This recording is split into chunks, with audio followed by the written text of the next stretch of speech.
Hello everyone, I welcome you all to today's lecture. Good evening to all of you. I am Shell and I welcome you all to today's lecture, that is DNA structure, lecture 8. And today we will talk about Hood-Steen pairing, denaturation of DNA and non-enzymatic transformations. So I welcome you all to today's lecture. Am I audible? Am I visible? क्या कोई message कर सकता है? Prinsu good evening, Priyanka good evening, Bhojraj good evening, thank you for waiting, thank you. तो आज हम पढ़ेंगे, मैं अभी दिखाई दे रही हूँ ना आप लोगों को? अभी दिखाई दे रही हूँ ना?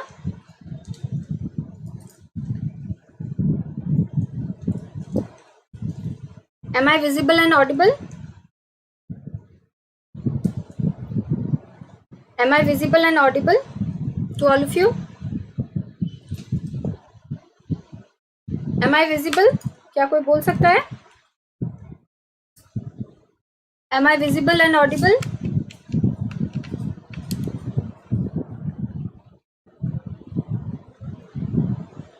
Am I visible and audible?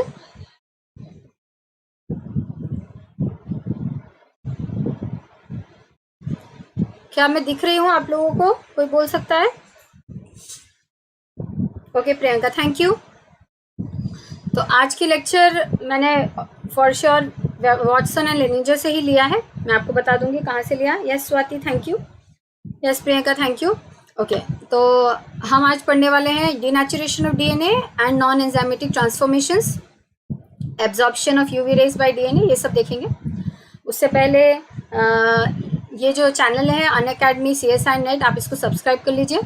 आप इसको सब्सक्राइब कर लेंगे तो आपको सारे नोटिफिकेशंस मेरे क्लास के और दूसरे एजुकेटर्स के क्लास के भी मिलते रहेंगे time to time. So please subscribe to this channel. Then if you buy Unacademy का यूट्यूब पे तो फ्री क्लासेस चलते ही हैं लाइव। इसके अलावा अनअकैडमी का एक ऐप भी है, Unacademy learners app.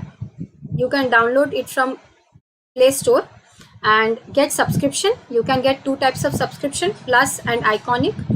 In Plus subscription you can get these benefits, that is you can get to know the topics from India's best educators. There will be interactive live classes on the app. तो वो YouTube के classes से अलग होंगे, वो app पे होंगे। आपको बेसिकली वहाँ पे क्या होगा, सेम ही चीज़ पढ़ाई जाएगी लेकिन वहाँ पे आपको ज़्यादा टेस्ट्स और क्विजेस करने को मिलेंगे। You will get to practice more over there.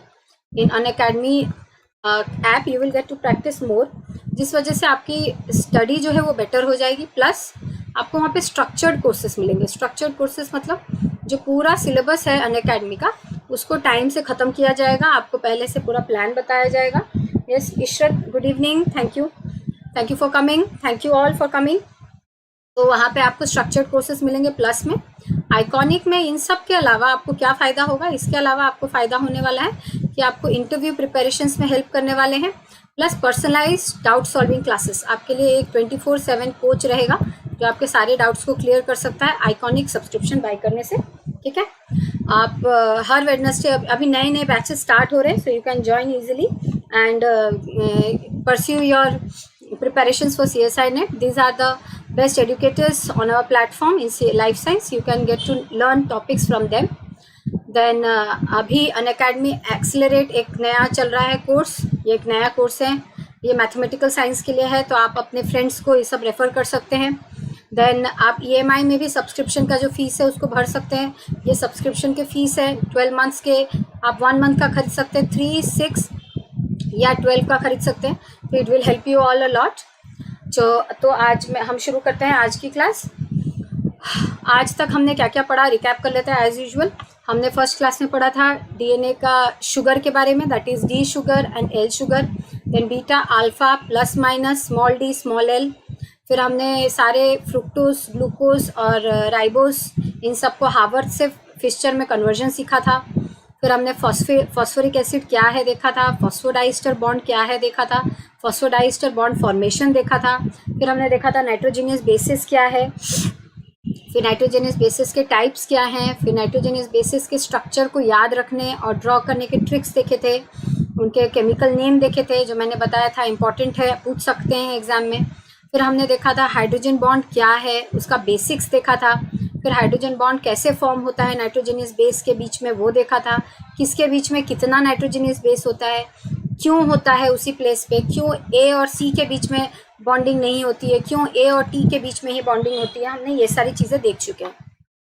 Then हमने देखा था एन बीटा ग्लाइकोसाइडिक बॉन्ड क्या है। देन हमने ये कुछ टर्मिनोलॉजीज देखे थे, इनके मीनिंग देखे थे जो इंपॉर्टेंट है क्वेश्चंस को सॉल्व करने के लिए। देन हमने वॉटसन क्रिक बेस पेयरिंग देखा था। फिर हमने देखा था कि डबल हेलिक्स कौन कौन से फोर्सेस की वजह से स्टेबिलाइज्ड है। बेस स्टैकिंग इंटरैक्शन क्या होता है हमने देखा था। फिर इंपॉर्टेंस ऑफ हाइड्रोजन बॉन्ड देखा था इन स्टेबिलाइजिंग द डबल हेलिक्स। ये सारी चीज़ें हम देख चुके हैं। उसके बाद हमने देखा था शुगर पकरिंग क्या होता है, फिर टॉटोमेरिज्म क्या होता है। फिर हमने देखा था what are the minor bases in DNA along with ATCG। ATCG तो मेजर बेसिस है, माइनर बेसिस कौन से हैं, कहाँ हैं और क्यों हैं। CPG आइलैंड क्या होता है, CG आइलैंड क्या होता है। फिर हमने देखा था हैंडेडनेस ऑफ डीएनए, फिर बेस फ्लिपिंग क्या है, पीरियोडिसिटी क्या है, पिच ऑफ डीएनए क्या है, फिर डायमीटर ऑफ डीएनए क्या है। फिर मोस्ट इंपॉर्टेंटली हमने बेसिक कॉन्सेप्ट देखा था मेजर और माइनर ग्रुप का। उसके बाद हमने देखा था कि मेजर ग्रुप और माइनर ग्रुप की इंपॉर्टेंस क्या है, वहाँ पे कौन से केमिकल कंपोजिशन है। फिर हमने देखा था कि ये बॉन्ड्स हम आज पढ़ने वाले हैं। ठीक है प्रियंका, तुमको चाहिए था ना ये पढ़ेंगे आज हम, क्योंकि ये पढ़ने से आज का टॉपिक क्लियर होगा थोड़ा सा। देन हमने कल वॉटसन क्रिक का मॉडल देखा था। फिर हमने देखा था चारगाफ का कंक्लूजन क्या था जिसकी वजह से वॉटसन क्रिक को उस डीएनए का स्ट्रक्चर के लिए क्रेडिट मिला। फिर हमने देखा था A, B and Z DNA क्या है, इनके बीच में डिफरेंसेस क्या है, सारे चीज़ें हमने ये सब कल कवर की थी। ठीक है, आज शुरू करते हैं हम। कल हमने ग्लाइकोसाइलेशन देखा था, सिन एंड एंटी ग्लाइकोसाइलेशन, ये सारी चीज़ें कल हमने देखी थी। Okay, now let's see. एक दिन एक क्लास में एक बच्चे ने पूछा था कि क्यों मैम, कहाँ गया, हाँ, क्यों डीएनए में जो शुगर है उसके 2 प्राइम में OH नहीं है और आरएनए में है। ऐसा क्या है डीएनए में कि OH नहीं है? उसका आंसर देने के लिए आज थोड़ा सा हम पढ़ रहे हैं ये चीज़, ये डिटेल में कल पढ़ेंगे। अभी हम देखेंगे non enzymatic transformations of DNA and RNA. मतलब डीएनए और आरएनए को बिना एंजाइम को यूज़ किए भी हम इनको ब्रेक कर सकते हैं या इनके कुछ चेंजेस ला सकते हैं इनके स्ट्रक्चर में। तो बेसिकली ये जो स्लाइड है इससे आपको आंसर मिल जाएगा कि why DNA is not having 2 prime OH। तो सबसे पहला आंसर है ओके प्रियंका, हाँ, तो सबसे पहला आंसर है कि आप जनरली, अगर आपको जनरल को ये क्वेश्चन पूछे तो आप आंसर कर सकते हैं to increase the stability of DNA because it is the genetic material and it has to be stable generation after generation. तो जनरेशन आफ्टर जनरेशन स्टेबल रहने के लिए डीएनए को बहुत ज़्यादा स्टेबिलिटी की ज़रूरत है। तो by removing this O from DNA becomes more stable as compare to RNA. ये तो स्टेटमेंट है, अब इसका एक्सप्लेनेशन क्या है वो हमको देखना है। ठीक है, यहाँ पर देखते हैं ये डायग्राम में, यहाँ देखिए ये एक आरएनए मॉलिक्यूल है। ठीक है, अब डीएनए स्टेबल है OH को O हटा देने से, वो चेक करने के लिए हमें देखना होगा कि आरएनए में O होने से नुकसान क्या है। ठीक है, तो ये डायग्राम मैंने लेनिंजर से लिया है प्रियंका, आप लेनिंजर मैं दिखा दूंगी कहाँ से लिया है, आप वहाँ से ये वाला डायग्राम देख सकते हैं। और भी बहुत सारी चीज़ें हैं इस टॉपिक के अंडर में, वो हम कल कवर करेंगे, मैं आज नहीं कर पाई, आज इतना ही हम पढ़ेंगे। तो देखिए ये आरएनए है। ठीक है, सिंगल स्ट्रैंड है, देखिए चेक कर लीजिए, ये देखिए फॉस्फेट ग्रुप है। ठीक है, ये शुगर है, ये बेस है, फॉस्फोडाइस्टर बॉन्ड है, देखिए ये फॉस्फोडाइस्टर बॉन्ड है। फॉस्फोडाइस्टर बॉन्ड के बारे में मैंने डिटेल में बात किया है, और ये नेक्स्ट शुगर है। ठीक है, अब देखिए यहाँ पे ये सेकेंड पोजीशन में 2' पोजीशन में OH है। ओके, क्योंकि ये आरएनए है, तो ये आरएनए मैं देखती हूँ मैम। ओके, आप देख लो प्रियंका। ठीक है, तो देखिए सेकेंड पोजीशन में आरएनए के OH है, लेकिन ये डीएनए में नहीं है। क्यों नहीं है? बिकॉज ये जो आरएनए में जो सेकेंड पोजीशन में OH है, इस वजह से ये बहुत ज़्यादा वल्नरेबल है। वल्नरेबल मतलब ये आसानी से इसको अल्कलाइन मीडियम में ये टूट जाता है, मतलब आसानी से NaOH के प्रेजेंस में ये टूट जाता है। मैम डीएनए पॉजिटिव है या negative? Okay, overall DNA negative है because of phosphate group. Phosphate groups की वजह से डीएनए नेगेटिव है। ठीक है, तो it is a negatively charged molecule. Okay, अच्छा देखो वो नेगेटिव है इसलिए ही उसको पॉजिटिवली चार्ज्ड एंड बेसिक जो हिस्टोन प्रोटीन्स हैं उनसे रैप किया जाता है, ताकि वो उसका जो नेगेटिवली चार्ज और एसिडिक नेचर है वो चला जाए. It is a acidic and negatively charge principle. Okay, ठीक है. Negative due to phosphate group and acidic due to phosphate group, दोनों की वजह से वो एसिडिक है. अच्छा, नाइट्रोजीनियस बेसिस की वजह से वो उसको बेसिक होना चाहिए. Nitrogenous bases are basic in nature, ये बात याद रखेंगे. These are Lewis bases. Nitrogenous bases are our Lewis bases because of the presence of lone pair of electrons on nitrogen atoms. Because of the presence of lone pair of electrons on nitrogen atoms, nitrogenous bases are Lewis bases, and DNA is acidic due to phosphate group and negatively charged due to phosphate group. ठीक है. अब यहाँ पे check कीजिए, ये जो RNA है इसका जो शुगर है that is having OH. अगर समझ लीजिए NaOH किसी एनवायरनमेंट में मिल गया इसको, तो क्या होगा इसके साथ? बहुत बुरा होगा. क्या होगा पता है? ये NaOH जो है it will break down the RNA into this form. मतलब हमारा RNA चेन जो है वो टूट जाएगा. अगर हम यही OH DNA में रखेंगे तो हमारा DNA तो कभी भी टूट सकता है. इससे क्या हो जाएगा? DNA will be vulnerable to breakage, जो कि हम रिस्क नहीं ले सकते because DNA is our genetic material. कैसे NaOH की वजह से ये टूट जाता है वो चेक कर लेते हैं एक बार. ये क्वेश्चन का आंसर है जो किसी ने बच्चे ने पूछा था.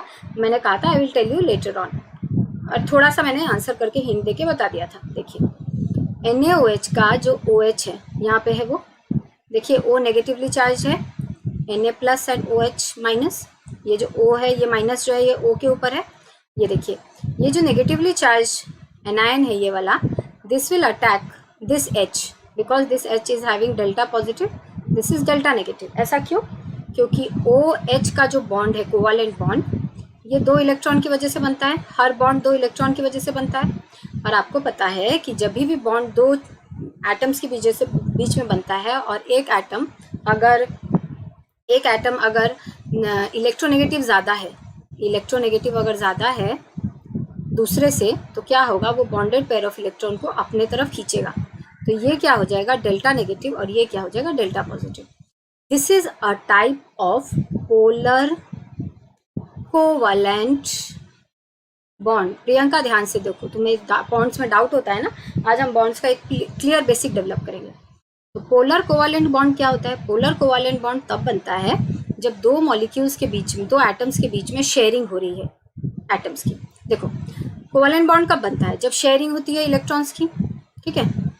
और आयनिक बॉन्ड कब बनता है? जब कंप्लीट ट्रांसफर होता है. और ये भी बात याद रखना कि दुनिया का कोई भी बॉन्ड प्योरली आयनिक या प्योरली कोवैलेंट नहीं होता है. इसको बोलते हैं फाजन्स रूल. फाजन्स रूल के हिसाब से केमिस्ट्री में एक रूल है, no bond is completely ionic और no bond is completely covalent, because सारे बॉन्ड में थोड़ा सा कोवैलेंट और थोड़ा सा आयनिक नेचर होता है. तो वो बात को हम छोड़ देते हैं. अभी हम थोड़ा सा क्लियर बात पढ़ते हैं. आयनिक बॉन्ड में क्या होता है? जैसे कि NaCl आयनिक बॉन्ड है. ठीक है. NaCl में क्या होता है? इलेक्ट्रोनेगेटिव. ध्यान दो यहाँ पे सभी को, आपको एक क्लियर बॉन्ड का थोड़ा सा जो कॉन्सेप्ट भूल गए हो आप केमिस्ट्री छोड़ने की वजह से, वो याद आ जाएगा. NaCl के बीच में इलेक्ट्रोनेगेटिव डिफरेंस जो है ना, that is very very large. अभी इलेक्ट्रोनेगेटिव क्या है तो पता है? Electronegativity is the feature of a atom to attract the electrons. Electronegative. ठीक है. तो हमारे जो पीरियोडिक टेबल है उसमें सारे जो भी इलेक्ट्रोनेगेटिव एटम्स है आप उसका एक लिस्ट बना लीजिए, उनके वैल्यूज चेक कर लीजिए, तो आपको पता चल जाएगा. इलेक्ट्रोनेगेटिविटी का एक वैल्यू होता है. ठीक है. तो जब आयनिक बॉन्ड बनता है, ध्यान से सुनिए, जब आयनिक बॉन्ड बनता है तो जो दोनों एटम्स होते हैं उनके बीच में इलेक्ट्रोनेगेटिविटी डिफरेंस बहुत बहुत ज़्यादा होता है, जिस वजह से there is a complete transfer of electrons in between them. There is no sharing of electrons. और आपको पता है बॉन्ड क्यों बनता है? बॉन्ड हमेशा इसलिए बनता है ताकि एक एटम डुएट या ऑक्टेट को सेटिस्फाई कर ले, डील कर ले. हाइड्रोजन और हीलियम को क्या चाहिए? डुएट चाहिए फॉर स्टेबिलिटी. बाकी सबको क्या चाहिए? Octet for stability. ऑक्टेट मतलब आउटर मोस्ट इलेक्ट्रॉन शेल में 8, डुएट मतलब 2. तो हाइड्रोजन और हीलियम क्यों बॉन्ड बनाता है? कोई भी एटम क्यों बॉन्ड बनाना चाहेगा? बॉन्ड बनाना एक रिलेशन बनाने की तरह हुआ. तो बॉन्ड इसलिए बनता है क्योंकि एक के पास कमी होती है ऑक्टेट से, किसी के पास ज़्यादा होता है ऑक्टेट से. जिसके पास ज़्यादा होता है वो कम वाले को दे देता है, जिसके पास कम होता है वो ज़्यादा वाले से ले लेता है. यही रूल है केमिस्ट्री का, ठीक है। तो जो आयनिक बॉन्ड बनता है उसमें इलेक्ट्रोनेगेटिविटी डिफरेंस दोनों एटम में is very very large, because of which there is a complete transfer of electrons in between the atoms, as a result of which ionic bonds are formed. और जब ionic bond बनता है तो जो atom देता है electron that is called as cation, जो लेता है that is called as anion.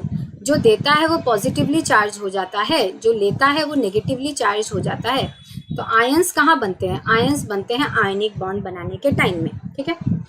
Next type का मेजर बॉन्ड क्या है? नेक्स्ट टाइप का बॉन्ड है कोवालेंट बॉन्ड। कोवालेंट बॉन्ड जो है ध्यान से देखेंगे दो तरह का है, polar covalent bond and non polar covalent bond, ठीक है। जो पोलर कोवालेंट बॉन्ड है वो जो दो एटम्स के बीच में बनता है, जैसे कि यहाँ पे OH के बीच में पोलर कोवालेंट बॉन्ड है। पोलर कोवालेंट बॉन्ड तब बनता है जब कंप्लीट ट्रांसफर नहीं होता है, जब शेयरिंग होती है। और शेयरिंग कब होती है? जब दोनों को कमी है। तो ये क्या करते हैं, दोनों आपस में इलेक्ट्रॉन्स को शेयर कर लेते हैं और अपने डुएट को और ऑक्टेट को, यहाँ पे ये डुएट हासिल कर लेता है, ये ऑक्टेट हासिल कर लेता है शेयरिंग करने के, बल्कि ये दोनों को में ही कमी थी, ठीक है।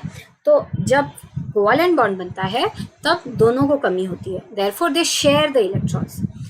पोलर कोवालेंट बॉन्ड में क्या होता है, the difference between the electronegativity is large but it is less than ionic bond.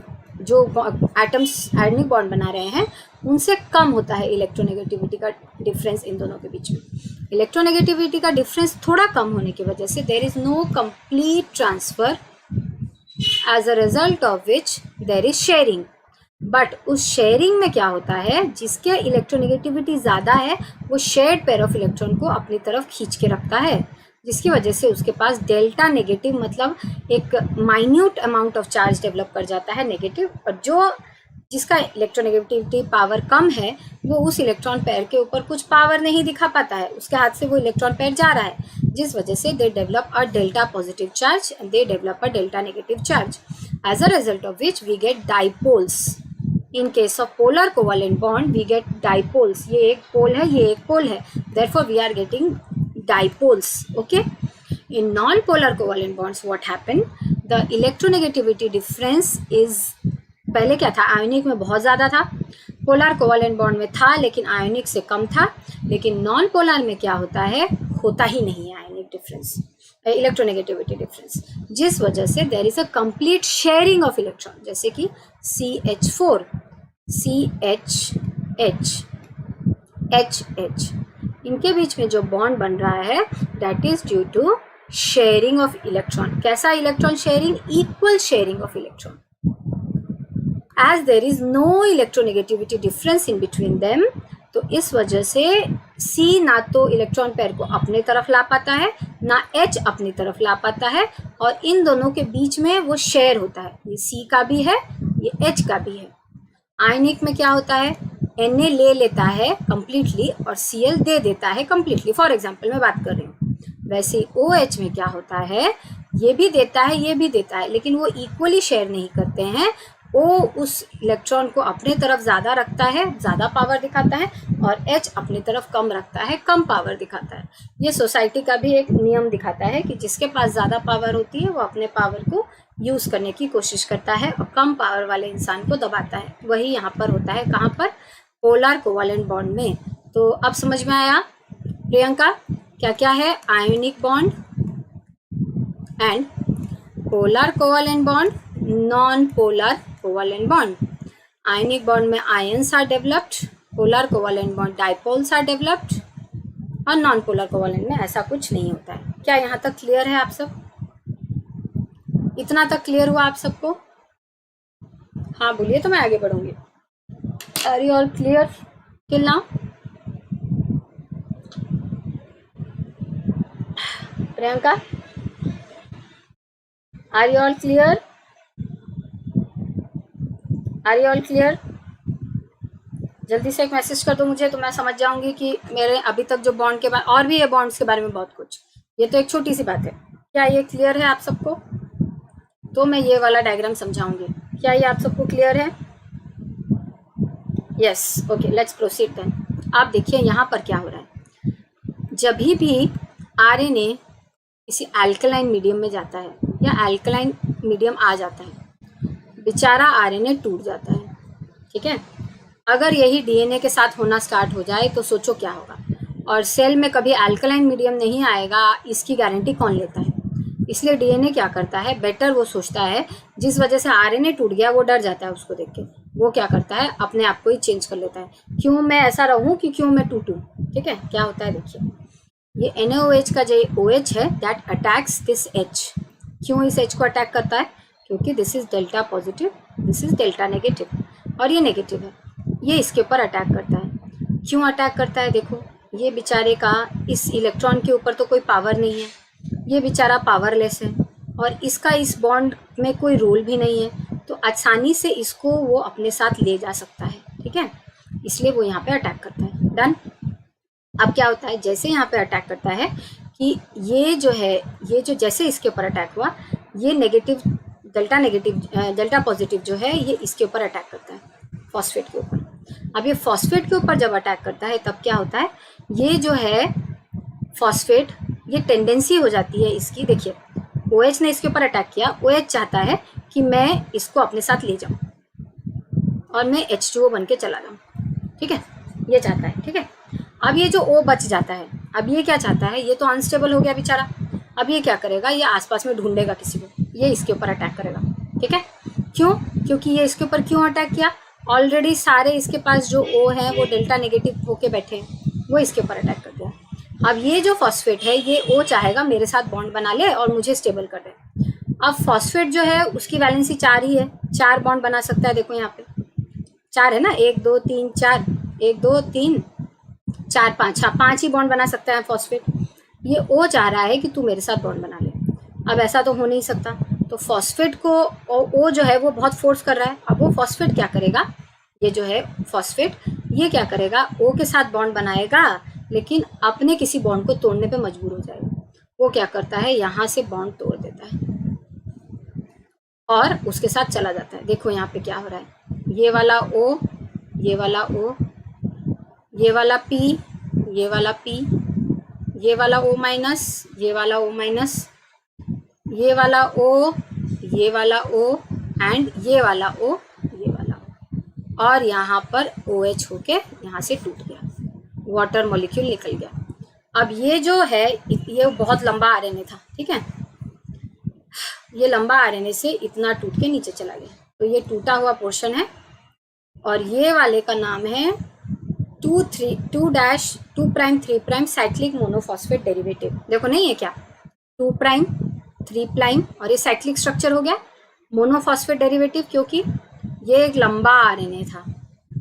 ठीक है, यहाँ से टूट गया, ये अलग हो गया, ये नीचे का आरएनए अलग हो गया, ये ऊपर का जो है that is 2', 3' cyclic monophosphate derivative, ये एक फॉस्फेट इसके साथ रहेगा।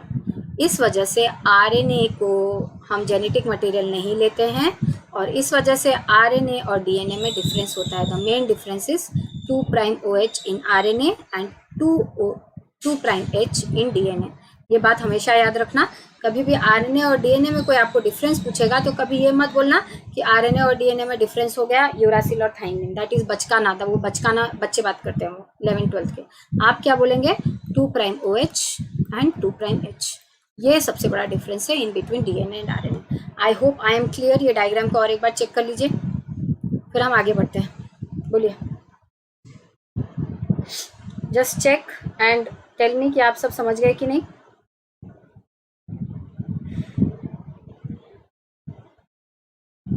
आप बता दीजिए कि आप सब समझे हैं कि नहीं।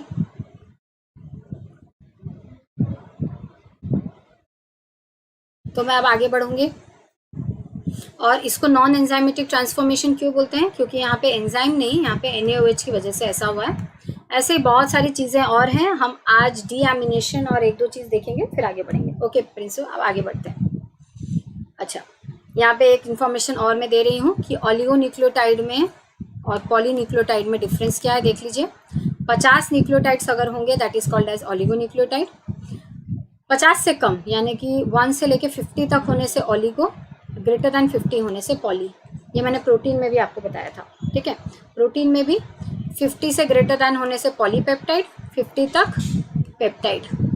ठीक है, तो ये डीएनए और आरएनए का एक इंफॉर्मेशन है। अब यहाँ पे नॉन एंजाइमेटिक ट्रांसफॉर्मेशन कंटिन्यू हो रहा है। ठीक है, यहाँ पे क्या हो रहा है देखिए, कुछ नॉन एंजाइमेटिक ट्रांसफॉर्मेशन में से एक रिएक्शन है डीएमिनेशन। ये बहुत इंपॉर्टेंट है, आपको ये याद रखना है कि कैसे नॉन ट्रांसफॉर्मेशन होने से साइटोसिन क्या बन जाता है, मिथाइल साइटोसिन क्या बन जाता है, ये नाम याद रखना होगा। ये बहुत इंपॉर्टेंट है कि क्या क्या बन जाता है, ये बहुत इंपॉर्टेंट है। थायमिन, हाइपोजैंथिन, जैंथिन, ये सब इंपॉर्टेंट है, इसलिए यहाँ पे ध्यान दीजिएगा। यहाँ पे क्या दिखा रहा है, non enzymatic transformations of purine and pyrimidine. यहाँ पे तो था non enzymatic transformation of RNA. ठीक है, अब हम पढ़ रहे हैं non enzymatic transformations of purine and pyrimidine. ठीक है, इसमें आज हम सिर्फ डीएमिनेशन पढ़ेंगे, इसके अलावा डीप्यूरिनेशन है, ये आपको डीएनए रिपेयर सिस्टम का थोड़ा याद दिला देगा, ये कल पढ़ेंगे। ठीक है, इसके बाद यूवी रे इंड्यूस्ड कुछ चेंजेस भी हैं, ये सब हम कल देखेंगे। आज डीएमिनेशन देख के आगे बढ़ेंगे। डीएमिनेशन मतलब नाम तो आपको पता चल गया होगा कि अमाइन ग्रुप जो है, अमीनो ग्रुप, वो हटेगा। तो ये वाला चीज से, ये मैंने खाली डीएमिनेशन आज क्यों रखा, क्योंकि इससे एक और आंसर मिल जाएगा, why DNA has thymine and RNA has uracil. ये क्वेश्चन का आंसर यहाँ है। जिस तरह से ये वाला क्वेश्चन का आंसर करने के लिए मैंने ये पॉइंट निकाला था, वैसे ही यहाँ पर आपको क्वेश्चन का आंसर मिल जाएगा, why DNA has thymine and RNA has uracil. कोई इसका आंसर जानता है या मैं बताऊँ? Yes Pooja, good evening. कोई जानता है इसका आंसर? कभी किसने सोचा है? सोचा तो श्योर होगा कि क्यों ऐसा होता है, बताइए।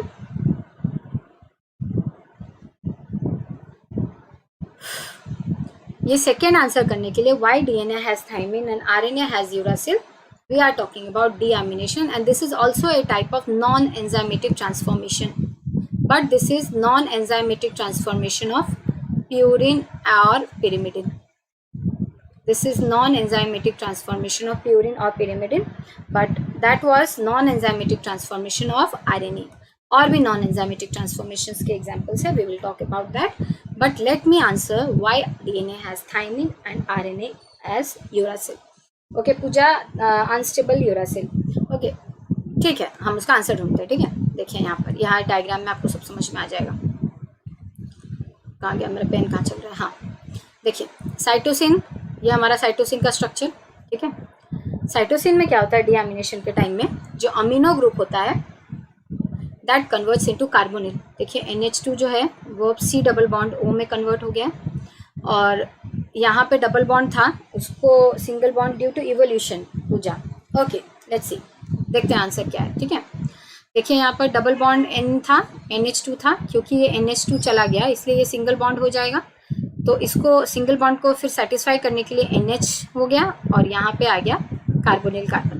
तो साइटोसिन अगर डीएमिनेट करेगा, मतलब उसका अमीनो ग्रुप अगर हटेगा, it will get converted into uracil.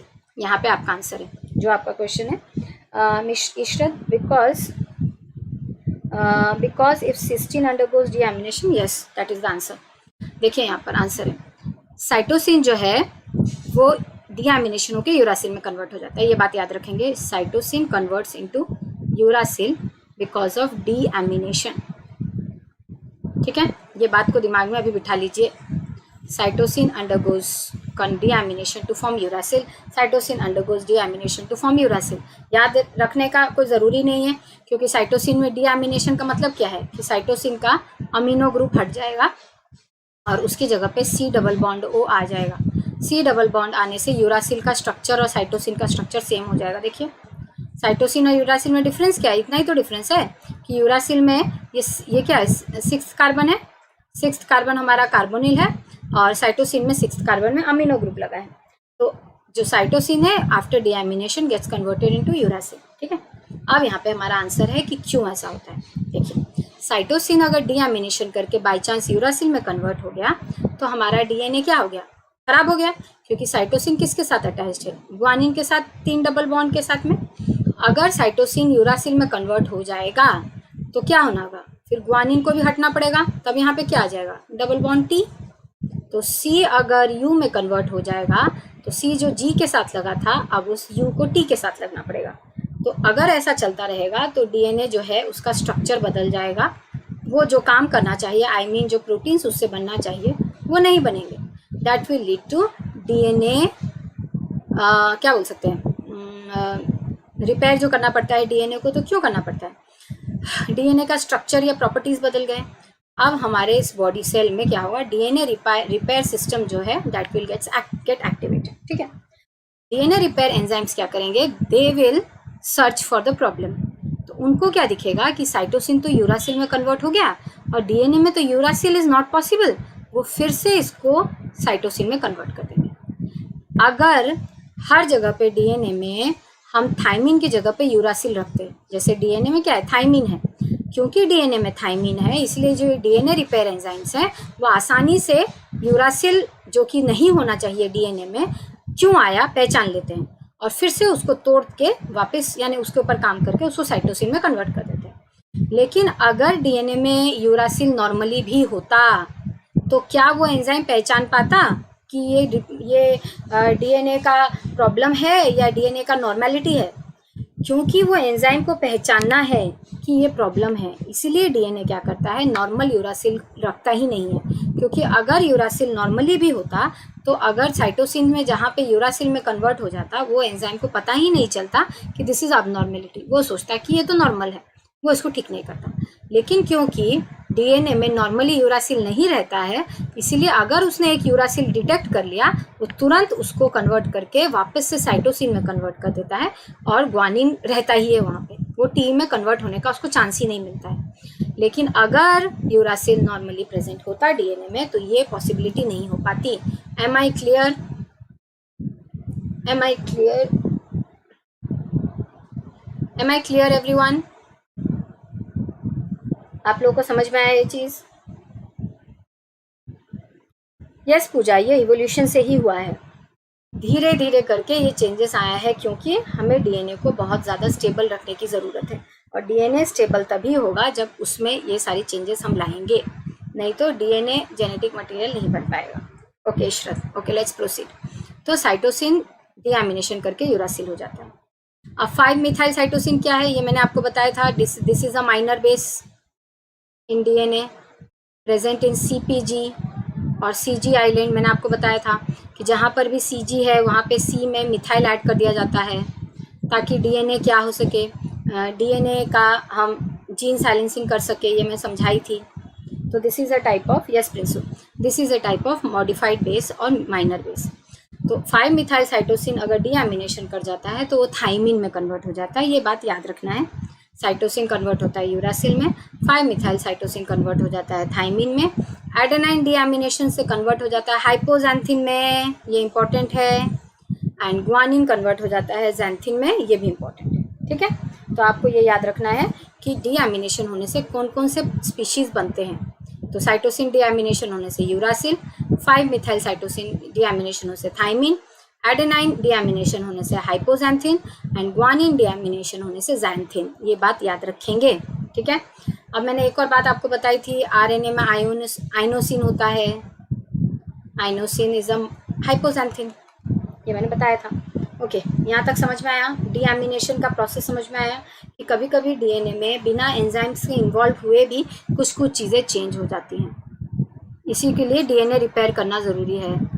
और इसी के पीछे हमें पता चला कि डीएमिनेशन नाम का एक प्रोसेस चलता है डीएनए में जिसके लिए एंजाइम्स की ज़रूरत नहीं है लेकिन चेंजेस आ जाते हैं।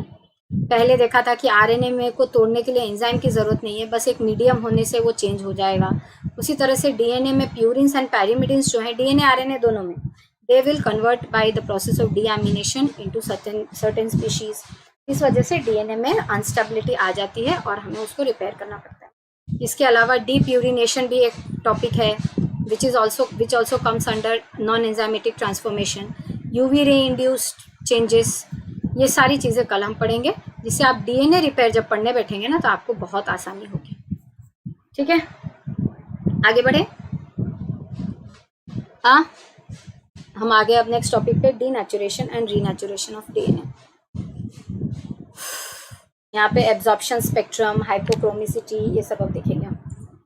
ठीक है, समझ में आया आप लोगों को यहाँ तक? आगे बढ़ें, आगे बढ़ें। Mahesh Kumar ma'am please talk English ma'am. Okay, I can talk in English, but can everybody understand that? That is the problem. Okay, I'll try to talk both in English and Hindi. Let's see. So till now what we have seen? We have seen that in case of DNA, without the involvement of enzymes, बिना enzymes के involved हुए, there will be some changes. They are due to circumstances or situations. Some situations arise or some problems arise because of which certain changes in DNA and RNA can take place. ठीक है, तो RNA में क्या होता है? Because of alkaline medium, RNA breaks. क्यों? क्योंकि the NaOH attacks 2' OH and converts RNA and breaks down RNA. Okay, but in case of DNA there is no 2' OH. So what happens? The NaOH cannot attack DNA and break down. Okay, the second thing which we saw today is the second type of non-enzymatic transformation, that is deamination. In deamination what happens? The purines and pyrimidines, their amino groups are removed. उनके amino group हट जाते हैं and उसकी जगह पे carbonyl carbon आ जाता है. Because of which what happens कि वो जो अमीनो ग्रुप की जगह पे कार्बोनिल ग्रुप आ जाता है, because of what that the purines or pyrimidines they get converted. यहाँ पे देखिए, they get converted into some other forms, because of which also problems arise. Like the most important and classical example is the conversion or deamination of cytosine into uracil. So cytosine when undergoes deamination, that is removal of amino group, it gets converted into uracil. Okay, now if the cytosines of DNA get converted into uracil, what will happen? The DNA repair mechanism will get activated. The enzymes, there are certain enzymes, they will come and check for the problem. What will happen then? Suddenly they will see there are uracils present in the DNA, which is uncommon. There is no uracil in DNA. They will detect it and certainly they will convert that uracil back to cytosine, as a result of which previously there was this kind of pairing. Because of this deamination, this may get converted into this type of pairing. CG may get converted into UT. But due to those enzymes, the problem is solved, as a result of which CG pairing remains. Okay. Now, if DNA would have uracil normally, what will happen? The enzymes will not be able to detect new uracils incorporated in place of cytosine.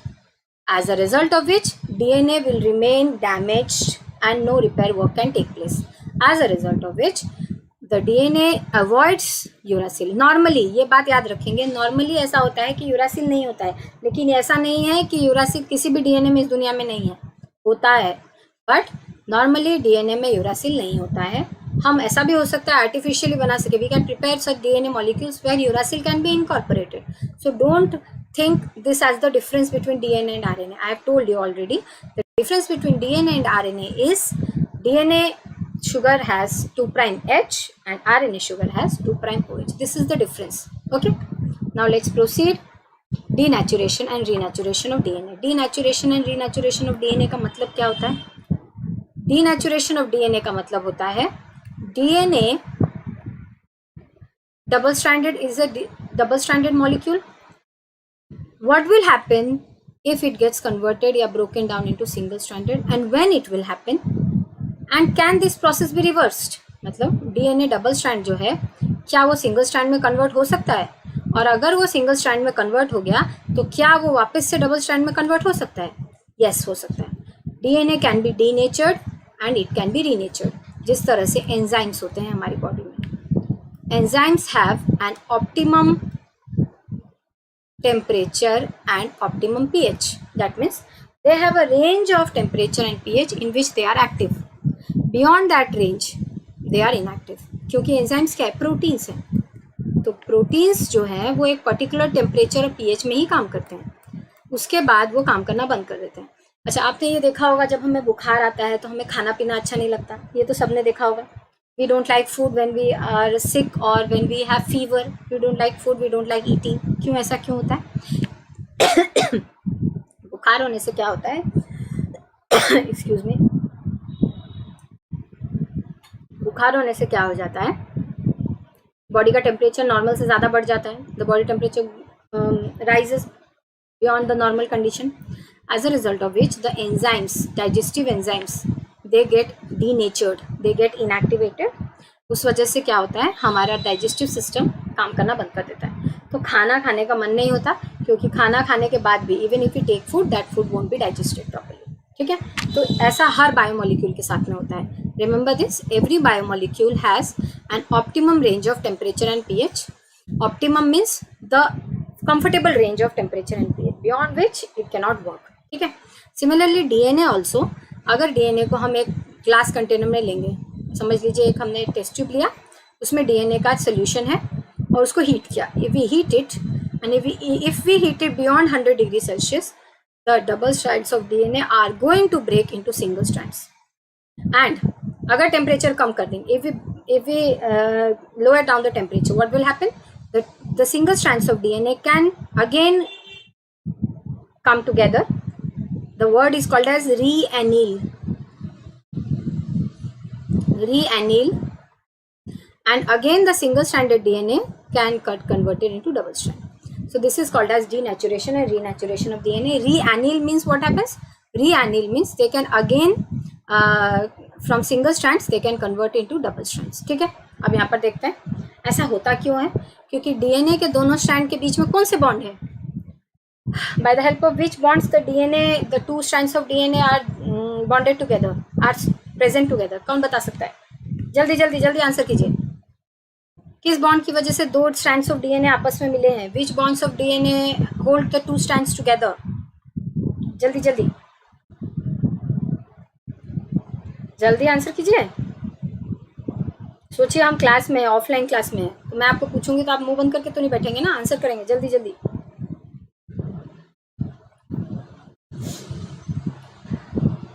Name the bond which holds the two strands together. Yes, hydrogen bond. Yes yes yes, hydrogen bond. तो hydrogen bond की वजह से दोनों strands जुड़े हुए हैं. ठीक है, ये hydrogen bonds they are non covalent bonds.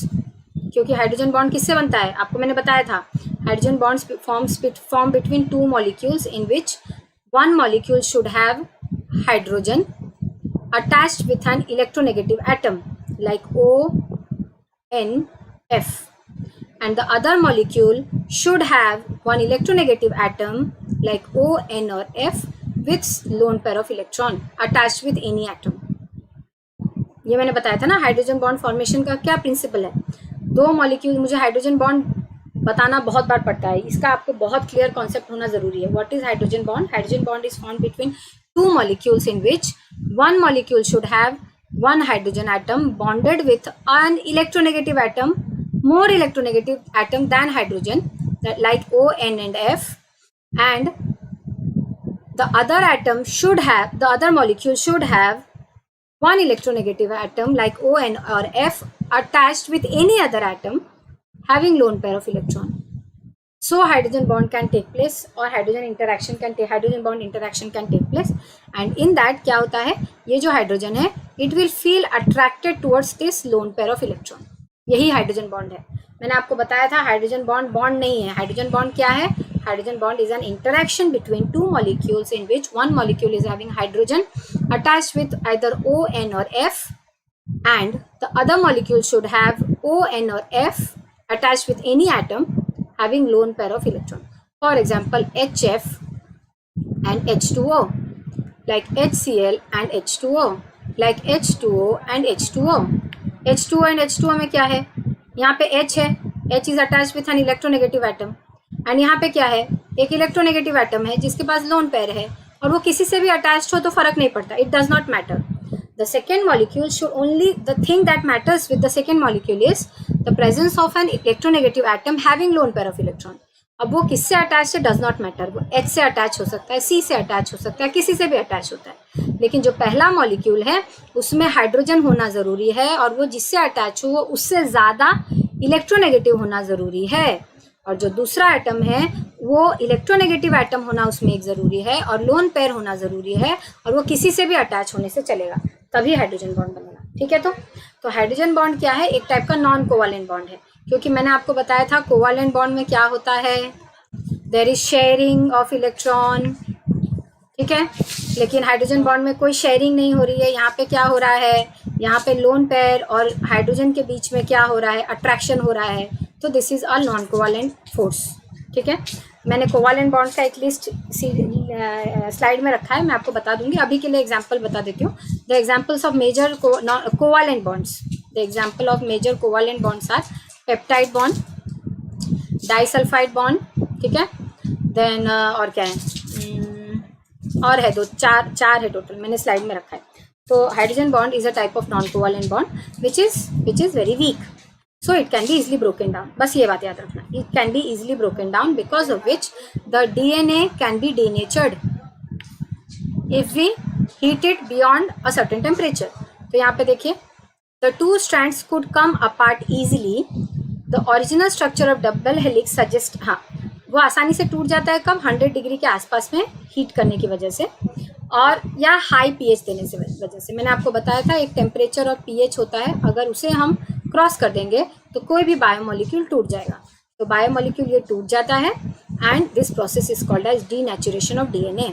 Now let's think about this. समझ लो स्पीशीज ए से डीएनए आया एंड स्पीशीज बी से एक डीएनए आया। ठीक है, यहाँ पे एक फोटो है, देखिए आप, sample 1 and sample 2। This sample 1 is having DNA from species 1, this is having from species 2. Let's suppose this is having from human beings and this is having from dogs. We have heated it at 100 degrees Celsius. Now what we have done, we have cooled it down. हम इसको cool कर दिए, mix कर दिए, जिससे यहाँ पे देखो क्या हो गया, यहाँ पे हमें hybrids मिले। This process is called as hybridization. What do you mean by hybridization? Hybridization means the two things of different sources come together and get mixed. तो यहाँ पे देखिए ये हाइब्रिड नहीं है बट ये हाइब्रिड है, ब्लू रेड, जो भी ब्लू रेड मॉलिक्यूल्स दिख रहे हैं दे आर हाइब्रिड्स। तो डीएनए डीनेचुरेशन और रीनेचुरेशन को यूज़ करके हम हाइब्रिडाइजेशन का एक्सपेरिमेंट्स कर सकते हैं, जिससे कि बहुत सारी मॉलिक्यूलर बायोलॉजी के टेक्निक्स डेवलप की थी, जैसे कि southern blotting and DNA micro analysis. Southern blotting में क्या करते हैं, हम 2 डिफरेंट स्पीशीज़ के डीएनए को ही पास में ले आके स्टडी करते हैं। DNA micro analysis, array analysis में भी यही होता है।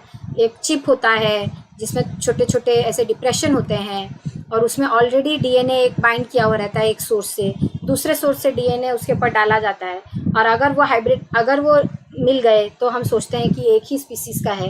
इस तरह से micro array analysis and southern blotting methods in 2 concepts पे आए हैं, क्या क्या, डीनेचुरेशन एंड रीनेचुरेशन। ठीक है, आगे बढ़ते हैं। अच्छा, तो इसी वजह से हाइब्रिडाइजेशन हुआ है। अच्छा, ये भी याद रखना, likewise hybrids can be formed between complementary strands of DNA and RNA. Hybrid सिर्फ डीएनए एंड डीएनए का नहीं बनता है, हाइब्रिड डीएनए एंड आरएनए का भी बन सकता है। हाइब्रिड बनने का मतलब ये नहीं कि कंप्लीट पेयरिंग हो, हाइब्रिड बनने का मतलब थोड़ा बहुत अनपेयर्ड एरिया रहने से भी चलेगा। ठीक है, अब आगे बढ़ते हैं। अच्छा, ये डीनेचुरेशन कैसे पता चला हमको, कि हमने हीट किया तो डीनेचुरेशन कैसे पता चला कि दोनों मॉलिक्यूल्स टूट गए, ये कैसे पता चला? बिकॉज एक सोल्यूशन लिया हमने, उसमें डीएनए रखा है, we have heated it at 100 degree Celsius, अब ये टूट गए। ठीक है, अब इसको क्या किया हमने, स्पेक्ट्रोफोटोमेट्री या स्पेक्ट्रोफोटोमीटर एक इंस्ट्रूमेंट होता है, उसमें इसको डाल दिया। यहाँ पे एक लाइट होता है, इसको पास किया। ये लाइट सोर्स जो है वो यूवी लाइट सोर्स है।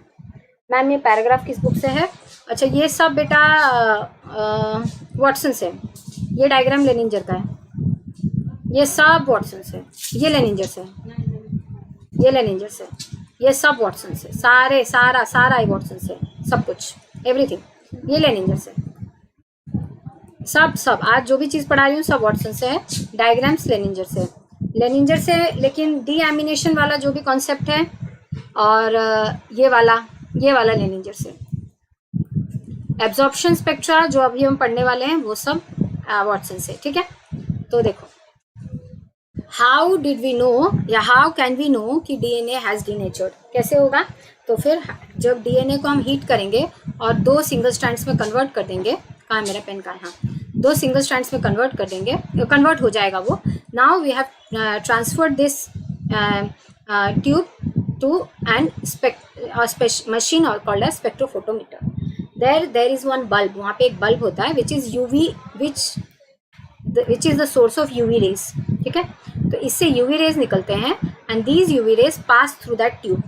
Now what will happen, if that tube will have certain materials which can absorb UV light, अगर उस ट्यूब में ऐसी कुछ चीज़ें होंगी जो यूवी लाइट को एब्जॉर्ब कर सकेंगी तो वो उसे एब्जॉर्ब कर लेंगे. ठीक है, तो हाँ, ये देखा गया है कि DNA can absorb UV light at a wavelength of 260 nanometre. DNA wavelength का अगर यूवी रेज का वेवलेंथ अगर 260 नैनोमीटर है तो अगर आपके सोल्यूशन में डीएनए है तो वो अब्जॉर्ब कर लेंगे. यहाँ पे यूवी रे हमें दिखेगा ही नहीं, यहाँ से पास तो करेंगे लेकिन यहाँ पे हमको दिखेगा नहीं, मतलब ये दोनों, ये डीएनए क्या हो गया, उसको अब्जॉर्ब कर लेंगे. ठीक है, कौन अब्जॉर्ब करेगा, the purine and pyrimidine bases. ये बात याद रखेंगे, purine and pyrimidine bases they will absorb UV rays at 260 nanometre. Now if the DNA is denatured, what will happen, the absorption will increase. ठीक है, अच्छा देखो, एक for example let's suppose we have taken a glass of water. ठीक है, now we have dissolved let's suppose 1 spoon of sugar. हमने एक glass of पानी लिया, उसमें शुगर 1 स्पून डिजॉल्व कर दिया. नाउ व्हाट विल हैपन, अब इसको तुम ऐसे करके उजाले में देखने की कोशिश करोगे तो क्या होगा, if you try to see it near a bulb, what will happen, you will see a clear solution because the amount of sugar is less. वहाँ पे शुगर कम है, तो आप अगर उसको लाइट में देखने की कोशिश करोगे तो लाइट ज़्यादा पास कर जाएगा क्योंकि उसमें मॉलिक्यूल्स कम है लाइट को ब्लॉक करने के लिए या अब्जॉर्ब करने के लिए. तो क्या होगा, लाइट आसानी से पास कर जाएगा. आप यही अगर एक ग्लास में 100 स्पून आपने ऐड कर दिए for example, what will happen, now the light will not be able to pass, as a result of which you will see what, the light will not pass, as a result of which you will not be able to see through that glass. आप अगर उस glass से देखने की कोशिश करेंगे 100 spoon sugar डालने के बाद में, तो आप उसके थ्रू देख नहीं पाएंगे. क्यों, क्योंकि लाइट अब उससे पास ही नहीं हो पा रही है. ठीक है, वही होता है डीएनए के साथ में भी. डीएनए अगर डीनेचर हो जाता है तो क्या होता है, दोनों डीनेचर हो जाने से क्या हो जाता है, सारे बेसिस जो होते हैं वो जो पहले छुपे हुए थे दोनों स्ट्रैंड्स के बीच में, now they get exposed. What will happen then, the exposed bases they can absorb UV light more as compared to double stranded DNA. So if you take 2 glasses या 2 क्यूवेट, इसको क्यूवेट बोलते हैं, जो spectrophotometer में जाता है ना उसको क्यूवेट बोलते हैं, CUVETTE आई थिंक, क्यूवेट. ठीक है, क्यूवेट होता है. तो अगर आपने एक क्यूवेट में डबल स्ट्रैंडेड डीएनए का सोल्यूशन लिया है और एक क्यूवेट में डबल स्ट्रैंडेड डीएनए के सोल्यूशन को लेके आपने उसको हीट कर दिया है, there is one cuvette where there is heated double stranded heated DNA and in another one there is normal DNA. The cuvette which you have heated will have single stranded DNA, the DNA would have is denatured over there, but in another cuvette the DNA is double stranded. अगर अब ये दोनों DNA को हम spectrophotometer में डालेंगे तो क्या होगा, लाइट जो है वो यूवी रेज एब्जॉर्ब करेगा. ठीक है, यूवी रेज कौन ज़्यादा एब्जॉर्ब कर लेगा, जिसमें सिंगल स्ट्रैंडेड डीएनए है, क्योंकि सिंगल स्ट्रैंडेड डीएनए के पास में क्या हो रहा है, जो बेसेस है they are exposed now, therefore as a result of which after denaturation the absorption of UV rays increases, but when it is double stranded the absorption of UV rays is less. This process, this phenomena is called as hyperchromicity. This phenomena is called as hyperchromicity. Chromicity मतलब color and hyper मतलब increase. So with denaturation there is an increase in the amount of wavelength absorbed. ठीक है, यहाँ पर देखिए ये वाला graph देखिए, see over here. Over here on the x-axis we have temperature, on the y-axis we have on the y-axis we have UV ray. यहाँ पे एब्जॉर्बेंस दिया हुआ है UV ray at 260 नैनोमीटर. तो यहाँ पे 260 नैनोमीटर पे UV ray है और हमने डीएनए का जो सोल्यूशन है उसको स्पेक्ट्रोफोटोमीटर में डाला है. ठीक है, अब देखिए जब डबल स्ट्रैंड था तो उसने कम एब्जॉर्ब किया, इतना ही एब्जॉर्ब किया. अब अचानक देखिए थोड़ा ये टीएम हो गया melting temperature. The temperature at which the double strand of DNA get converted into single strand is called as Tm. What is Tm? What is Tm? It is the melting temperature at which the double stranded DNA get converted into single strand. ठीक है, 100 degree, तो 100 degree is our melting temperature. See over here. जब तक 100 degree तक heat नहीं किया था DNA strand को, उसका एब्जॉर्प्शन कम था. जैसे वो मेल्टिंग टेम्परेचर के पास आया, दैट मीन्स जैसे उसके double stranded DNA single strand में कन्वर्ट होना शुरू हुए, there is a increase in absorption. After that it becomes stable because there are no more double stranded DNA which get converted into single strand. तो अब उस solution में और double stranded DNA है ही नहीं जो और एब्जॉर्ब करेंगे, इसलिए एक पर्टिकुलर राइज के बाद में there is stability. Now over here this is double stranded and this is single stranded. This graph is called as denaturation curve of DNA. ठीक है, उससे पहले देखिए, DNA absorbs less ultraviolet light by 40%. Double stranded जब होता है तो वो 40% कम एब्जॉर्ब करता है as compare to single stranded. This तो क्या होता है, double stranded DNA it absorbs 40% less, single stranded DNA it absorbs 40% more, you can say. So when double stranded DNA get converted into single stranded, ध्यान दीजिए, when double stranded DNA gets converted into single stranded, that is called as hyperchromicity. ठीक है, now after reannealation या after reannealing या renaturation, single stranded DNA get converted into double stranded, as a result of which UV ray absorption decreases. That is called as hypochromicity. When reanneal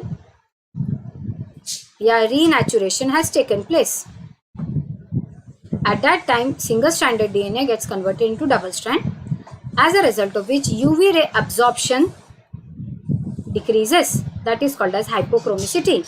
When double stranded DNA gets converted into single strand at melting temperature, there is a rise in UV ray absorption. That is called as hyperchromicity. Am I clear till now? Am I clear till now? Please tell me, am I clear? Shall I proceed? I have to introduce, मैं और भी 2-3 term introduce करने वाली हूँ अभी. Am I clear till now? Am I clear till now? हाइपोक्रोमिसिटी, हाइपरक्रोमिसिटी, और ये बात याद रखेंगे, डीएनए यूवी रेज कौन एब्जॉर्ब करता है, तो नाइट्रोजेनियस बेसिस. डबल स्ट्रैंड होने से नाइट्रोजेनियस बेसिस छुपे हुए रहते हैं. इसके रीजन अभी समझाऊंगी क्लियरली. सिंगल स्ट्रैंड होने से they get exposed, as a result of which UV absorption increases. Is am I clear? Am I clear till now? Yes Priyanka, thank you.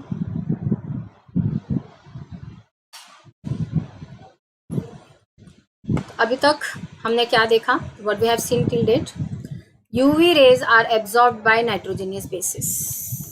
Okay, in double stranded DNA they are present in between the two strands, as a result of which, yes, thank you Prinsu, thank you Priyanka, as a result of which UV ray absorption is less. When they are converted into single strand, the nitrogenous bases get exposed. मैं सारा reason बताऊंगी क्यों नाइट्रोजेनियस base expose होने से क्या होता है, सब समझेंगे. अभी बस फैक्ट्स देखो, फिर रीजन देखेंगे. What will happen, UV ray absorption increases. बस इतना ही पढ़ा हमने. उसके बाद एक ग्राफ देखा. ठीक है, अब वो ग्राफ के बारे में थोड़ा पढ़ते हैं क्योंकि ये ग्राफ इंपॉर्टेंट है.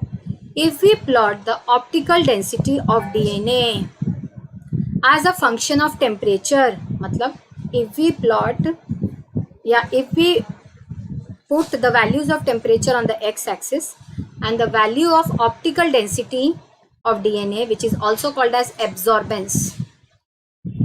धीरे धीरे एक एक टर्म को इंट्रोड्यूस करते हैं. ऑप्टिकल डेंसिटी और absorbance of DNA on y-axis, then what will happen? The absorption occurs abruptly. Absorption occurs abruptly over a narrow range of temperature. ये नैरो रेंज ऑफ टेम्परेचर में एब्जॉर्प्शन इंक्रीजेस एब्रप्टली, अचानक से बढ़ गया. क्योंकि हमने क्या किया, यहाँ पे टेम्परेचर लिया है और यहाँ पे क्या लिया है, ऑप्टिकल डेंसिटी या एब्जॉर्बेंस। अब ऑप्टिकल डेंसिटी क्या है वो देख लेते हैं, पहले ये क्लियर कर लेते हैं उसके बाद। तो if we plot optical density or absorbance on the Y axis and temperature on the x-axis, what will happen? The absorbance of DNA increases at a certain temperature abruptly. अचानक से बढ़ जाता है, ओवरशूट हो जाता है, and after that it becomes stable, क्योंकि after that there are no more double stranded DNA that can be converted into single strand. ठीक है, अब ये absorbance क्या है वो देखते हैं, उससे पहले ये क्लियर कर लेते हैं। The midpoint of this transition is the melting point or TM.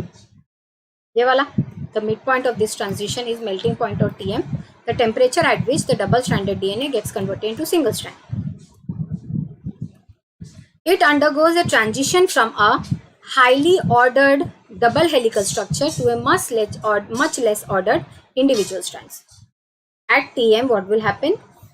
The double-stranded DNA get converted into single strand, that is highly ordered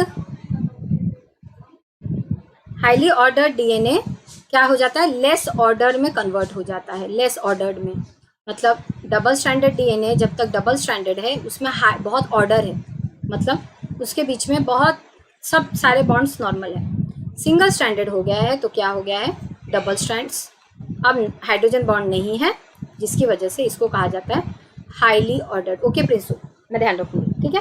तो इसको कहा जाता है TM। अब what is the next thing, the meaning of absorbance और optical density. उसका मतलब क्या है, ऑप्टिकल डेंसिटी या एब्जॉर्बेंस का मतलब क्या है, देखिए एब्जॉर्बेंस मतलब क्या है, किस रेट में अब्जॉर्ब किया जा रहा है, या ऑप्टिकल डेंसिटी क्या है, when double stranded DNA get converted into single strand।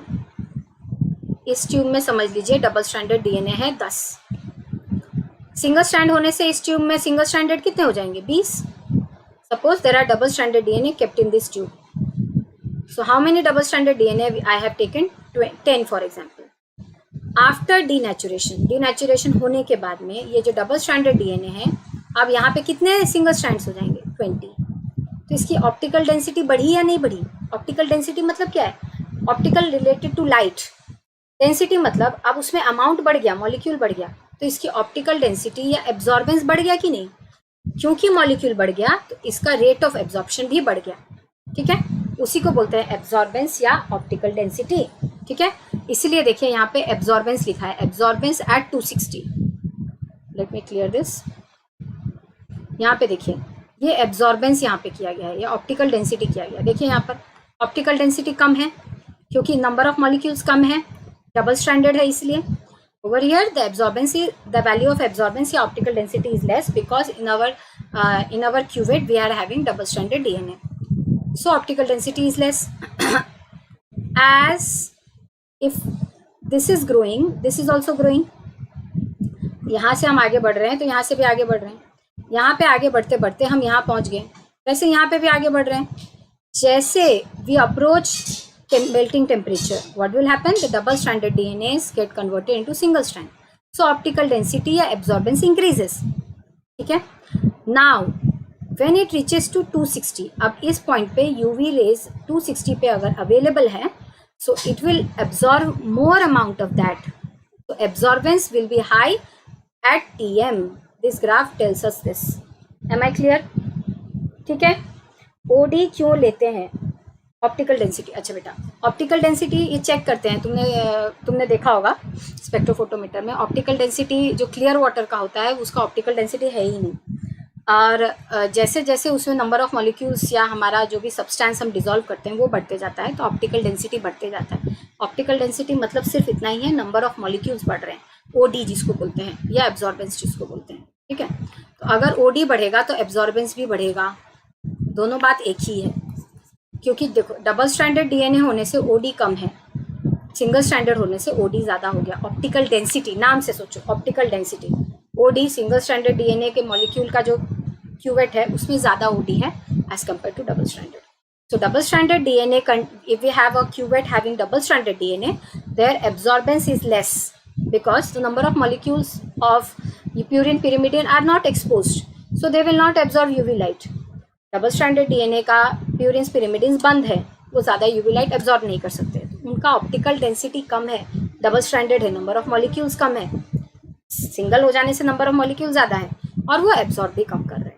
ठीक है, तो क्लियर हो गया इसमें, ये वाला सारा क्लियर हो गया. ठीक है, मैं आगे बढ़ती हूँ. रीनैचुरेशन कैसे होता है? तो renaturation occurs by a slow nucleation process. इसमें क्या होता है समझ लीजिए, ये डबल स्ट्रैंडेड डीएनए है, डीनैचर करने से सिंगल स्ट्रैंडेड हो गया है. अब ये सिंगल स्ट्रैंड होने से क्या होता है, पहले ये they search for some complementary areas. Let's suppose over this area we are having sequences ACC and TGG. What will happen? At first these will form hydrogen bonds. Later on what will happen? The other regions will reanneal या renature in a zipper like fashion. यहाँ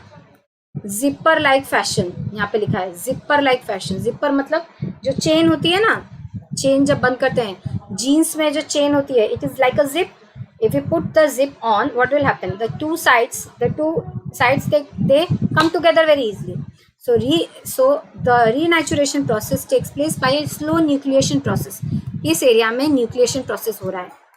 First the complementary strands, the complementary areas, they try to come together. After that the other areas they just come together like a zipper like fashion. ठीक है, इस वजह से रीएनिलेशन या रीनैचुरेशन या रीएनिलिंग हो जाती है. डबल स्ट्रैंडेड डीएनए तुरंत सिंगल स्ट्रैंड में, सिंगल स्ट्रैंडेड डीएनए तुरंत डबल स्ट्रैंड में, एंड हाइब्रिड्स भी बन जाते हैं. इस वजह से हम हाइब्रिडाइजेशन भी कर सकते हैं. एंड ऑलवेज रिमेंबर, डीएनए का डीएनए के साथ ही नहीं, डीएनए का आरएनए के साथ भी हाइब्रिड बन सकता है. ठीक है, हो गया. देखिए यहाँ पर डबल स्ट्रैंडेड डीएनए था, denaturation, single stranded. Now both the strands are separated. Now what will happen? If they try to reanneal, what will happen? It will go in the opposite direction. थोड़ा सा पहले जुड़ेगा, फिर ये वाला area रह जाएगा, फिर ये भी जुड़ जाएगा, and we will have a double stranded DNA. ये डायग्राम मैंने उससे लिया है, लेनिंजर से. ठीक है, अच्छा. प्रियंका राय मैम, डीनैचुरेशन प्रोसेस पीसीआर में होती है. रीनैचुरेशन, यस, पीसीआर में, वेरी गुड, पीसीआर में होता है. ये एक रिएक्शन, एक एग्जाम्पल ले सकते हैं. पीसीआर में क्या होता है, पॉलीमरेज चेन रिएक्शन में क्या होता है, हम एक हाई टेम्परेचर देके first we denature the DNA, है ना, we first denature the DNA. Now what will happen, we provide a primer also in the sample. Primer क्या करता है, अपने एरिया में आके लग जाता है, फिर क्या करता है, वो इसको देख के एक नया स्ट्रैंड बनाता है, इसको देख के नया स्ट्रैंड बनाता है, फिर ये दोनों रीनैचर हो जाते हैं, ये दोनों रीनैचर हो जाते हैं. फिर नेक्स्ट साइकिल में क्या होता है, ये चारों डीनैचर होते हैं, फिर ये चारों में प्राइमर लगता है और इन चारों को फिर से बनाता है, फिर ये चारों रीनैचर होते हैं.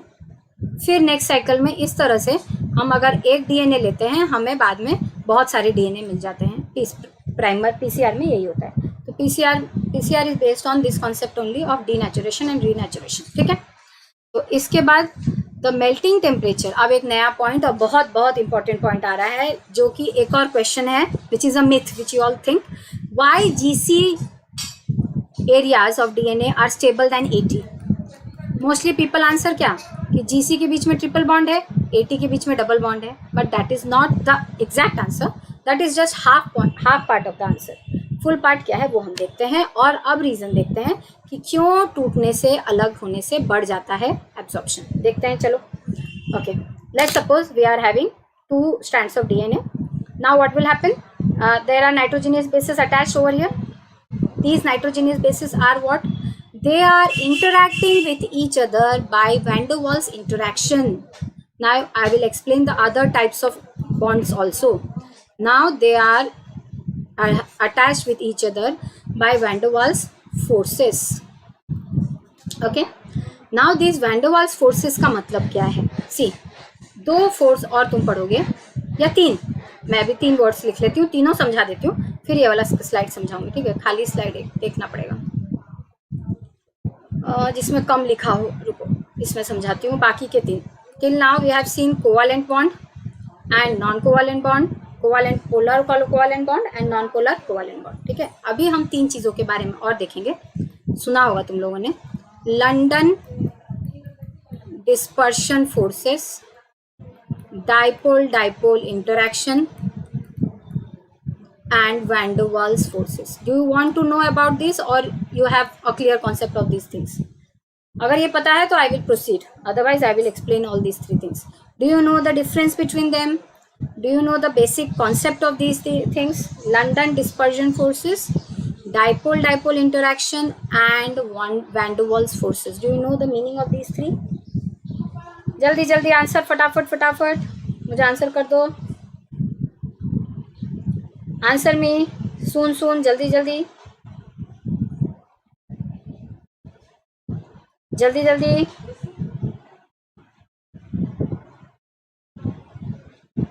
फटाफट फटाफट.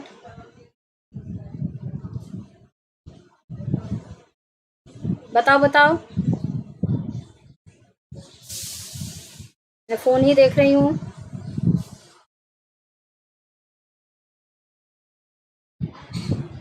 ओके बच्चों बोलो, बता दीजिए. ओके चलिए, क्या है ये सी चीजें. सबसे पहले डाइपोल डाइपोल इंटरेक्शन. आपको पता होगा पोलर कोवेलेंट बॉन्ड के मैंने आज बताया. पोलर कोवेलेंट बॉन्ड में क्या होता है? Let's suppose HCl we are talking about. Okay, in this bond hydrogen is less electronegative as compare to Cl. Okay, what will happen? The electron pair will be attracted more towards Cl as compared to H. Now this Cl will develop a slightly negative charge and this H will develop slightly positive charge. यही होता है ना polar covalent bond में. क्या होता है? जैसे कि H2O for example. O is more electronegative than H. क्या होगा? O इलेक्ट्रॉन पेयर को अपनी तरफ खींचेगा. ठीक है, अब ये डेल्टा नेगेटिव हो जाएगा, ये डेल्टा पॉजिटिव हो जाएगा, ये डेल्टा पॉजिटिव हो जाएगा.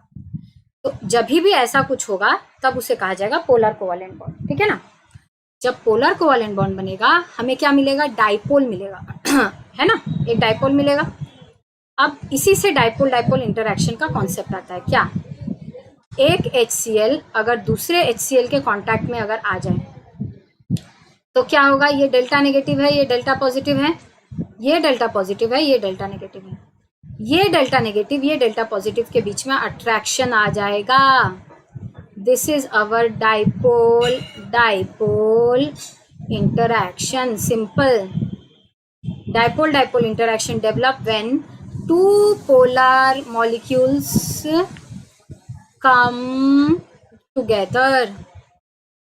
दे interact by dipole dipole interaction. Am I clear?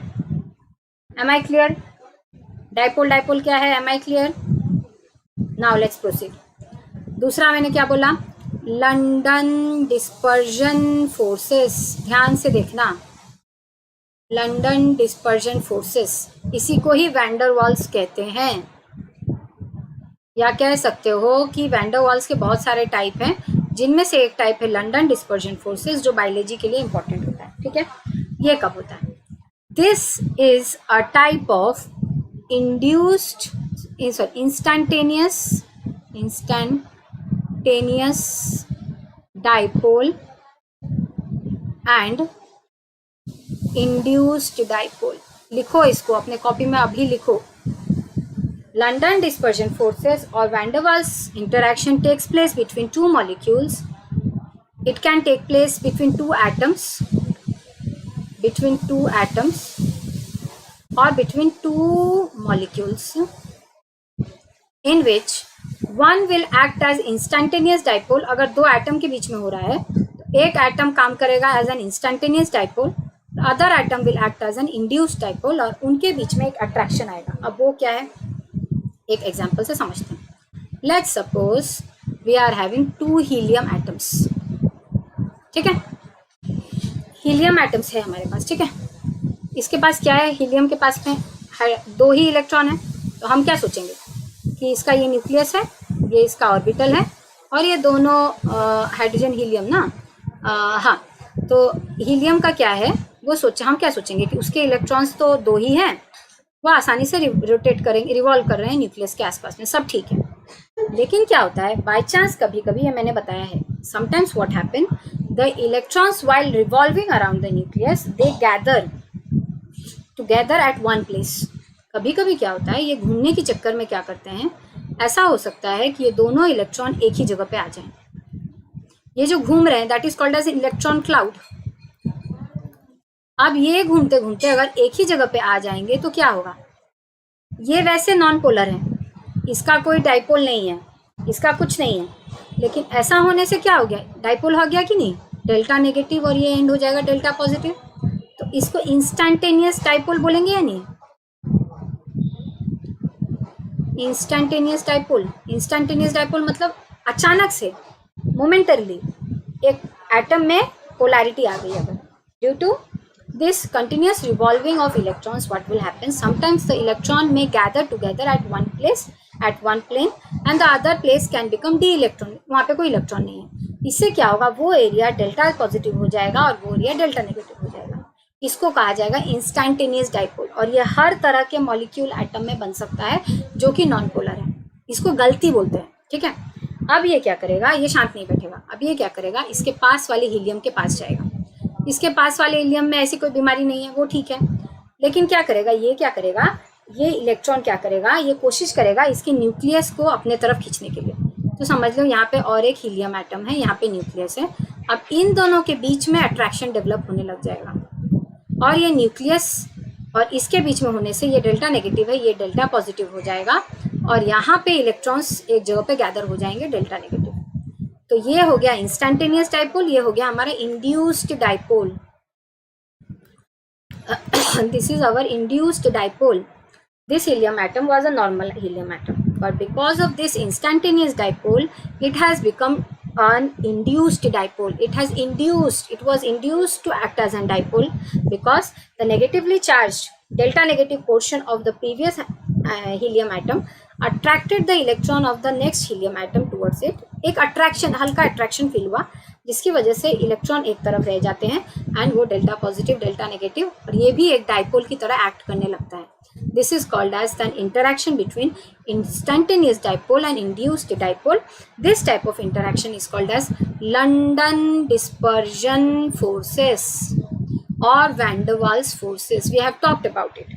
यही होता है प्यूरिन्स एंड पिरिमिडिन्स के बीच में। ये एक प्यूरिन है, अगर समझ लीजिए, सॉरी एक सेकेंड, हाँ ये समझ लीजिए एक पायरिमिडिन है, ये एक समझ लीजिए प्यूरिन है, ठीक है।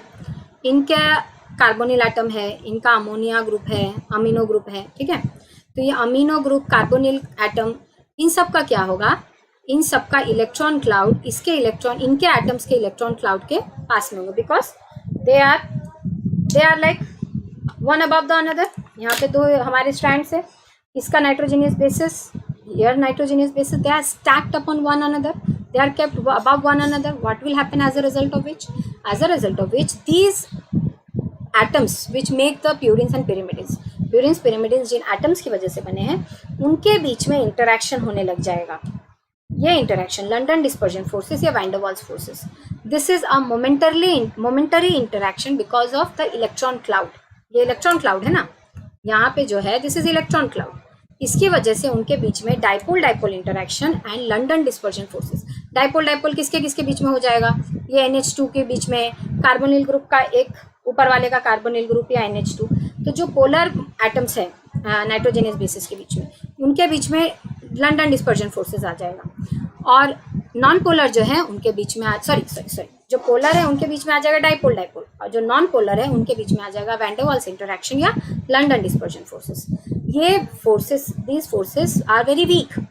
जो हमारा प्यूरिन पिरिमिडिन है ये खाली नॉन पोलर एटम से नहीं बना है, इनमें कुछ एटम्स पोलर भी हैं, है ना।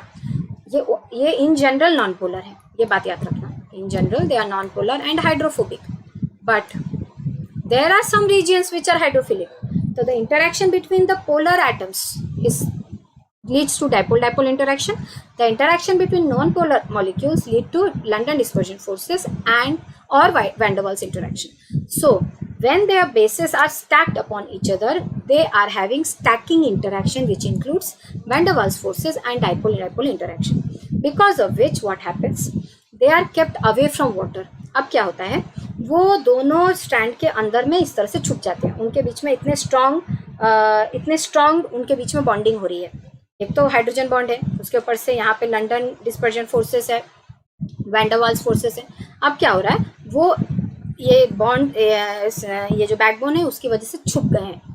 अब क्या हो रहा है, वाटर से वो छुप गए, that is also called as hydrophobic interaction. Hydrophobic interaction में क्या होता है, ऐसा होने से क्या हो गया, वो वाटर से दूर हो गए, पानी उनके पास नहीं आ पाया। क्यों? क्योंकि ये हाइड्रोफोबिक है, इनको पानी से दूर रखना है, तभी ना हमारा डीएनए हमारे सेल के पानी में रहेगा। तो हमारा डीएनए हमारे सेल में जो साइटोप्लाज्म में जो वाटर है या न्यूक्लियस में जो वाटर है उसमें तभी रह पाएगा जब उसके हाइड्रोफोबिक जो रीजन्स है उसे पानी से दूर रखा जाए। पानी से कैसे दूर रखा जाएगा? क्योंकि वो स्टैकिंग इंटरेक्शन कर रहे हैं, एक दूसरे से स्ट्रांगली बॉन्डेड है, तो क्या होगा, उन्हें पानी से दूर हो जाएंगे वो लोग, as a result of which वो आसानी से पानी में रह पाएंगे। ठीक है, इसको कहा जाता है हाइड्रोफोबिक इंटरेक्शन। तो डीएनए के दो स्ट्रैंड के बीच में क्या क्या होता है, hydrogen bond, London dispersion forces, hydrogen bond एक प्यूरिन और एक पिरिमिडिन के बीच में होता है। लंडन डिस्पर्जन फोर्सेस किसके बीच में होता है, एक बेस पेयर और दूसरे बेस पेयर के बीच में। वैन डर वाल्स इंटरेक्शन किसके बीच में होता है, एक बेस पेयर एंड दूसरे बेस पेयर के बीच में। लेकिन हाइड्रोजन बॉन्ड एक बेस और दूसरे बेस के बीच में होता है, बेस पेयर बनाने के लिए। ठीक है ना, तो there are 3 types of weak interactions in between the 2 strands. Okay Prinsu, मैं हिंदी में ही बोल रही हूँ, हिंदी इंग्लिश दोनों में बोल रही हूँ, आप चिंता मत कीजिए, आपको समझ में आएगा, मैं ऐसा ही बात करूँगी, डोंट वरी प्लीज। ठीक है, तो दोनों के बीच में दोनों बेस पेयर्स, दोनों बेसेस को हाइड्रोजन बॉन्ड क्या करता है, बेस पेयर बनाता है। Then both the base pairs क्या है, स्टैक है एक दूसरे के ऊपर, because of which there is stacking interaction. Stacking interaction means dipole dipole interaction and van der Waals forces. इस वजह से हाइड्रोफोबिक इंटरेक्शन हो जाता है, एक क्लस्टर बना लेता है और वो पानी को दूर रख देता है। Am I clear? ये 4 चीजें क्लियर हो गई। Hydrogen bond in between bases to form base pair, hydrophobic interaction and dipole dipole interaction and van der Waals forces between base pairs which is called as stacking interaction. Then hydrophobic interaction, इससे ये DNA जो है हमारा stable हो गया, पानी से दूर हो गया और अच्छे से रह रहा है। अब जब हमने हीट किया, क्या कर दिया, हीट करने की वजह से हाइड्रोजन बॉन्ड टूट गया। ठीक है, स्टैकिंग इंटरेक्शन अब हो नहीं रहा है, इस वजह से सारा नाइट्रोजनियस बेसिस फ्री हो गए। अब वो आसानी से यूवी रेज को अब्सॉर्ब करेंगे, ना कि डबल स्टैंडर्ड में केस में। Am I clear? मैं क्या क्लियर हूँ? क्या मैं क्लियर हूँ? तो मैं इसके बाद और एक पॉइंट बताऊंगी, जल्दी से मैसेज कर दो, जल्दी से, जल्दी जल्दी जल्दी जल्दी जल्दी जल्दी जल्दी, फटाफट फटाफट मैसेज करो, मैसेज। हो गया सबका? यहाँ तक सबको समझ में आया? किसी को कोई डाउट है? क्या क्या पढ़ा? Base stacking interaction, base stacking interaction किसकी वजह से है, dipole dipole, van der Waals, hydrogen bond and hydrophobic interaction. क्या ये सब क्लियर है? क्या ये सब क्लियर है? क्या ये सब क्लियर है? जल्दी आंसर करो, जल्दी, नहीं तो मैं समझूंगी किसी को समझ ही नहीं आया। फटाफट फटाफट देखो मेरा गला बैठने लग गया इतना चिल्लाने की वजह से, जल्दी बोलो। आया सबको समझ में?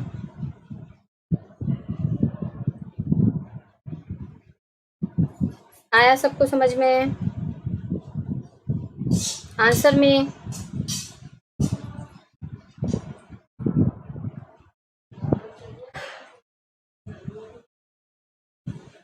ठीक है, इसी स्टैकिंग इंटरेक्शन में, ओके थैंक यू प्रिंसू, इसी स्टैकिंग इंटरेक्शन की वजह से क्या होता है,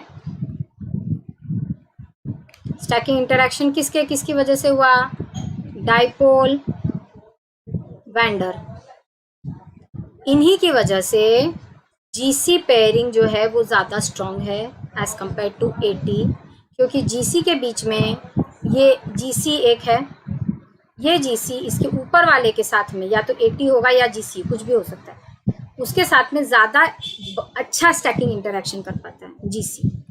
इस वजह से जीसी ज़्यादा स्टेबल है, और सेकंड पॉइंट है उसके बीच में 3 हाइड्रोजन बॉन्ड है, इसलिए जीसी जिस रीजन में होता है डीएनए के, वो रीजन ज़्यादा स्टेबल होता है, वो डीएनए ज़्यादा स्टेबल होता है, उसको तोड़ने के लिए ज़्यादा मुश्किल होता है एज कम्पेयर टू एटी। ठीक है, आ गया समझ में?